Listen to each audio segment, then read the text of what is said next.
How you doing? My name is Ndukwe Agwu. I'm an attorney here at Legal Services of the Hudson Valley, and I'm the lead foreclosure attorney. I'm going to talk to you briefly about, or in depth about, the foreclosure process, what happens when you receive summons and complaint. A lot of times when a homeowner receives a summons and complaint, they get scared, they don't know what's going to happen. Am I going to lose my house in the next couple weeks, in the next couple of days? And they kind of panic. A lot of times you're searching on the internet, you're trying to do research, or you're running around, and that's all time that can be spent very importantly. And I say this because it all depends on how you were served, the summons complaint. If you were served in person, meaning that the process server comes up, knocks on your door, says, "How you doing?" and hands you a piece of paper, and it happens to be a summons and complaint, what that means is that you have 20 days, 20 days from that day to get what's called an answer in. We'll talk about that in a second. If you were not home, and I guess they made 3 or 4 attempts to try to get to you, and you somehow, a couple of weeks later, a day later, get something in the mail, it says summons and complaint on it, then you have 30 days. Now, you have to answer what's called, in order to get things going in your favor, you need to file what's called an answer to the summons and complaint. And what the answer does is it actually protects your rights under law. And there's potentially a lot of things that can happen if you don't file an answer. If you fail to file an answer within that time period, whether it's 20 days or 30 days, let's say you just get scared, you want to ignore it, and you just don't want to think about it, what's going to happen is the whatever bank you have is going to file for a default judgment. What a default judgment is, it's going to allow the bank to go and try to take your house. Basically, it's going to accelerate the process of trying to take your house. What's going to happen is they're going to file a note of reference, which is basically their way of getting a referee assigned, and then it goes for a judgment, and then after that, you can lose the property in a referee sale.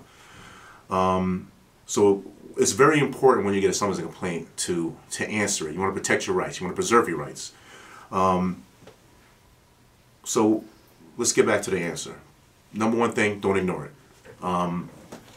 When you file an answer, there's potentially a lot of things that you want to understand, and it's very important if you're not savvy with law to seek out an attorney, seek out the assistance of an organization like RDAC or Legal Services of the Hudson Valley. Seek out my assistance. What you want to do when you file an answer is there's certain defenses that you might have in an answer. Some of those defenses might be that you were served incorrectly. You wouldn't know that you were served incorrectly. These are questions that are going to be posed to you by either RDAC or myself or other attorneys, for them to decipher whether you were served correctly. You might have an assignment problem. You might have been frauded. You might have the bank might have failed to serve what's called a 90-day notice. They might have the amount wrong.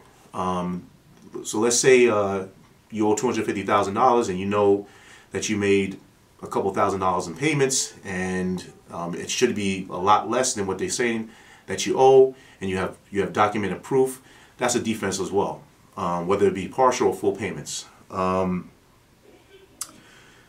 When they serve the summons complaint, it needs to be served with what's called the Help for Homeowners in Foreclosure pamphlet. It's like a little piece. It's a piece of paper that basically tells you of organizations that can assist you in your area. Also, if you're in the Army or active service member, you have additional defenses and additional protections afforded to you. And also, if you're a homeowner that is disabled or incompetent, you have there's additional protections for you as well. So you file your answer. What's going to happen is you're going to go to what's called a mandated settlement conference. The mandated settlement conference is basically, whether it be in front of a court referee or a judge, it's a process to try to save your house. You're going to meet with the bank's attorney. You're going to meet with the referee or the judge. They're going to ask you for documents. The documents, it's going to take a long time. There's going to be a lot of documents and bank statements, 4506T, Dodd-Frank stuff. It's going to be a lot of document exchanges. What's going to happen is they're eventually going to review the documents to try to see if you're either HAMP eligible or what's called in-house eligible. This process might take anywhere between 6 months to, I've seen, as long as 4 years. So you could potentially be in your house for a couple of years, just dealing in the settlement conference part. If the settlement conference part fails to reveal anything, what's going to happen is it could be kicked out of that, back to court. What's going to happen is the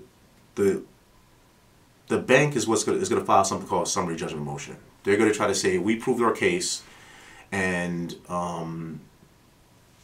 we want the house. There's defenses to that as well.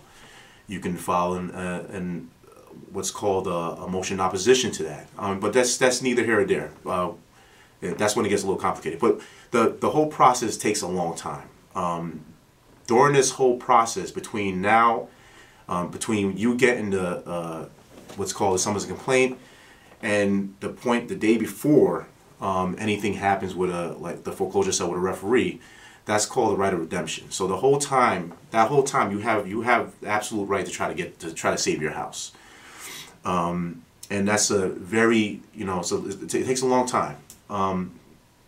So I don't want to get too complicated here, but for administrative purposes, it takes a long time to lose your house.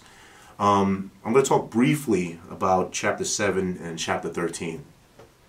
Chapter 13 was created to try to help individuals save their houses. So Chapter 13 for bankruptcy is basically what happens is you can basically